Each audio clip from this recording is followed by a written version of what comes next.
terlaksana kepada program yang sangat baik ini, tak lupa yang diraikan kepada kaum Adam. Dan subhanallah, ini antara contoh-contoh malu dah. Cepat-cepat lari.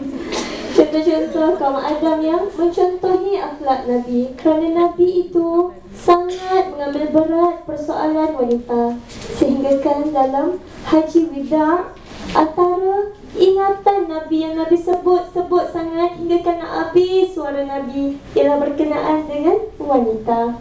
Kata Nabi, "Man akramaha fahuwa karim." Siapa yang muliakan wanita, maka dia lelaki mulia.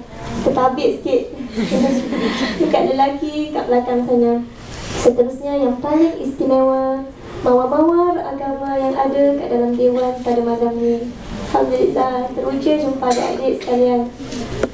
Berbalik kepada soalan moderator kita, kalau adik-adik berasanya sebenarnya Ustazah Nurul Syahada sungguh memahami akak yang sakit tekak pada malam ni. Dia cover dah habis semua soalan moderator untuk akak tadi. Perasan tak? Tapi tak apa, insyaAllah kita lengkapi. Adik-adik yang akak sayang kerana Allah Subhanahu Wa Taala, bila akak sebut fashion, apa first impression yang tergambar di fikiran adik-adik? Negatif ke atau positif? Siapa yang tergambar negatif? Cuba angkat tangan. Okey. Siapa yang tergambar positif? Cuba angkat tangan. Okey. Siapa yang tak angkat tangan tu, masak mana pula tu? Pertengahan ya? Ada positif, ada negatif, begitu. First impression ni nak satu je, negatif ke positif? Okey, sekali lagi. Siapa yang terbayang negatif? Cuba angkat tangan. Okey. Bila sebut fashion, siapa yang terbayang positif? Cuba angkat tangan. Nak tengok. Nampak macam dah sama ramai dah. Adik-adik yang kat sayang kerana Allah, kata Syekhuna Dr. Yusuf Al-Qaradawi, ada perkara-perkara yang perlu kita jelaskan betul-betul dalam fikrah kita. Kata Syekh, katakan ya kepada kemodenan, katakan tidak kepada westernisasi. Katakan ya kepada silang budaya, katakan tidak kepada serangan budaya. Ada bezanya. First impression itu sangat penting. Akak bagi analogi. Bila akak sebut laut, saudari moderator terbayang apa dia sebut laut? Terbayang air. Adik yang tudung biru terbayang apa dia sebut laut? Luas. Adik yang bergaya macam ni sebut terbayang apa dia sebut laut? Biru. Tengok perspektif, first impression tentang laut ada luas, biru, ada ketenangan mungkin, ada apa lagi? Ada yang nampak pokok kelapa tu sebut laut, ya? Ikan, Masya Allah.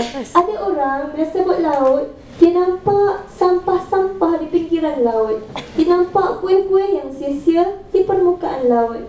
Jadi orang macam ni rasa seronok tak dengan laut? Tak seronok. Ada orang mabuk laut bila nampak laut. Seronok tak seronok dengan laut? Ada orang nampak ikan. Bila dia nampak ikan, dia nampak laut ni boleh jadi sumber rezeki dia. Dia jadi nelayan, dia tangkap ikan, boleh tanggung nafkah kepada anak isteri dia. Maka orang begini seronok tak seronok dengan laut? Seronok. Ada orang nampak laut, dia nampak emas hitam kat bawah tu, petroleum. Dia pun buat cari gali minyak, jadi jutawan dan kaya raya. Orang macam ni seronok tak dengan laut? Seronok. Itu penting, first impression. Kalau kita nampak sesuatu tu positif dulu, dia akan rasa kreatif, akan rasa seronok dengan benda tu. Kalau nampak negatif dulu, dia memang apa-apa pun yang pasal benda tu, dia akan pandang nampak negatif je dulu. Okey, mari kita tengok. Berbalik kepada fashion. Apa hukum asal tentang fashion? Siapa rasa-rasanya hukum asal fashion ni dia anggap haram? Cuba angkat tangan. Siapa rasa-rasanya hukum asal fashion ini dia anggap boleh, mubah? Cuba angkat tangan. Okey, ramai angkat tangan. Adik-adik yang kat sayang kerana Allah, Seperti kata Ustazah Nurul Syuhada tadi, persoalan aurat, wajibnya menutup aurat adalah sesuatu yang disepakati. Hampir tak ada khilaf tentang wajibnya menutup aurat. Tapi batasan-batasan aurat itu, apa yang kita namakan aurat itu, adalah sesuatu yang dalam daerah khilaf. Bila kita sebut dalam daerah khilaf, maka adanya pandangan-pandangan yang berbeza-beza. Dan setiap pandangan yang berbeza-beza ini semuanya dalam daerah pahala. Islam jadi susah apabila kita mengharapkan hanya satu pandangan dalam perkara yang dibenarkan khilaf. Kata Nabi sallallahu alaihi wasallam, "Idza hakama al-hakim fashtahada thumma asaba falahu ajran, fa idza akhta'a falahu ajrun wahid." Kalau seseorang hakim itu berijtihad, kalau betul 2 pahala, kalau salah 1 pahala. Dua-dua dalam daerah pahala. Ya, berbalik soal aurat tadi, adik-adik yang Kak sayang, pun telah dijelaskan oleh Ustazah Nurul Syuhada bagaimana ada yang kata semua tubuh badan wanita ini aurat, termasuklah muka dan tapak tangan. Ada yang kata tak, muka dan tapak tangan itu dibenarkan buka. Ada yang kata ya, kaki pun dibenarkan buka. Itu semua dalam daerah pahala. Kita hormat semua pandangan. Kita tak payah nak gaduh-gaduh antara pandangan yang berbeza ini. Tapi yang kata wanita tak wajib tutup aurat, baru kita tak boleh nak toleransi dengan pendapat sebegini. Bila Ustazah Nurul Syuhada sebut tentang sister in Islam tadi, mereka dari gerakan feminism ini cabang daripada Islam liberal. Adik-adik tahu tak kenapa timbulnya Islam liberal? Menurut kajian-kajiannya, Islam liberal ini timbul kerana tekanan menghadapi golongan-golongan yang ekstrim dalam Islam.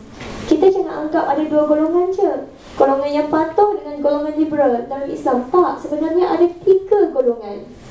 Golongan yang ekstrim, golongan yang mengambil mudah, dan golongan pertengahan. Golongan ekstrim ni serba mengongkong. Wanita ini tak boleh, itu tak boleh, ini haram, itu haram. Wanita tak boleh keluar rumah, wanita kena duduk di dalam rumah, wanita tak boleh keluar belajar, wanita tak boleh. Semua pendapat ni ada ya. Ada, menyebabkan orang-orang feminism ni dia rasa ni semua sebab bias ni, lelaki ni.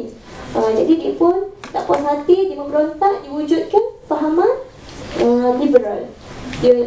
Dia melepaskan segala ikatan. Dia rasa terkongkong sangat. Sebab tu manhaj pertengahan hadir, ya. Apa dia buat untuk mengimbangi golongan yang mengambil mudah tadi dengan golongan yang ekstrim tadi, ya.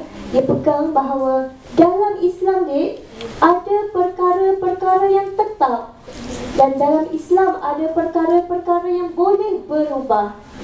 Kalau Islam liberal tadi, dia anggap semua dalam Islam itu adalah zaniyat, semua boleh berubah. Dan golongan yang ekstrim tadi, dia pegang semua dalam Islam itu adalah qat'iyat, semua tak boleh berubah. Kalau hadis cakap macam ni, inilah kefahaman zahir semata-mata. Dia tak boleh nak terima semua khilaf-khilaf yang ada. Tapi manhaj pertengahan, golongan pertengahan kata ada perkara yang tetap, ada perkara yang boleh berubah. Adik-adik yang Kak sayang kerana Allah Subhanahu Wa Taala, balik kepada soal hukum asal fashion. Hukum asal fashion sebenarnya tak ada pun dalil yang betul-betul sahih lagi sarih yang mengatakan fashion itu haram. Apa beza sahih dan sarih? Sahih ni tepat ya. Sarih ini jelas, spesifik yang menunjukkan fashion itu haram. Tak ada. Kalau ada pun bentuk-bentuk hadis-hadis yang boleh ditafsirkan dalam banyak wajah. Sebab ada ulama cenderung tafsirkan hadis ini dalam maknanya yang zahir, dan ada ulama cenderung untuk tafsirkan hadis dalam maknanya yang kontekstual, yang ikut kepada perkembangan zaman, ikut kepada konteks masa itu, ikut kepada maqasid syariah, apa sebenarnya yang syarak nak daripada maksud hadis itu, ya. Okey, jadi mengikut kaedah syarak, apa-apa yang tak ada nas sahih lagi sarih ini kembali kepada kaedah al-aslu fil asya' al-ibahah. satu perkara adalah harus. Dan ulama ni buat kaedah ini bukan orang suka-suka membuat kaedah. Tak. Kaedah ini diambil daripada ayat-ayat Al-Quran dan juga hadis, ya. Seperti mana dalam surah Al-Jathiyah Allah berfirman, A'udzu billahi minasyaitonir rajim. Wa sakhkhara lakum ma fis samawati wa ma fil ardh. Apa yang ada kat muka bumi ni untuk kami mudahkan kamu. Islam sangat-sangatlah meluaskan yang halal untuk kita. Islam tak pernah pun menyekat kreativiti. Islam hormat, raikan apa kesukaan manusia, ya. Dan begitu juga dalam hadis menyebut tentang ma ahallallahu fi kitabihi fahuwa halal wa ma harrama fahuwa haram wa ma sakata anhu fahuwa af. Ini hadis riwayat Tirmizi. Rasulullah sebut apa yang Allah kata halal dalam kitab Al-Quran itu, maka ia adalah halal. Apa yang Allah kata haram, maka ia adalah haram. Dan apa yang didiamkan, yang tak dicerita dalam Quran secara tepat, lagi jelas, lagi spesifik, itu semua dalam daerah dimaafkan. Subhanallah, rahmat, mudahnya Islam. Syukur kita pada Allah Subhanahu Wa Taala. Jadi kita nak anggap, ya, apa-apa saja kemajuan yang berlaku dalam fashion pakaian wanita ni, selagi mana melepasi syarat-syarat yang digariskan oleh para ulama yang kita kasihi, para ulama yang kita yakini ilmu dan ketepatan ijtihadnya itu, maka kita nak hormat, ya. Apa syaratnya? Syarat-syaratnya antaranya mestilah pakaian itu tidak longgar, tidak ketat, mesti langgar. Terbalik dah, ya. Okey, mestilah pakaian itu apa lagi? Tidak nipis sampai berbayang, sampai transparent nampak, kan? Tidak ketat macam balut nangka. Contoh fashion legging, dia tahu kan? Seluar legging tu nampak betul betis tu, macam yang elektrik tu. Apa lagi fashion yang ada?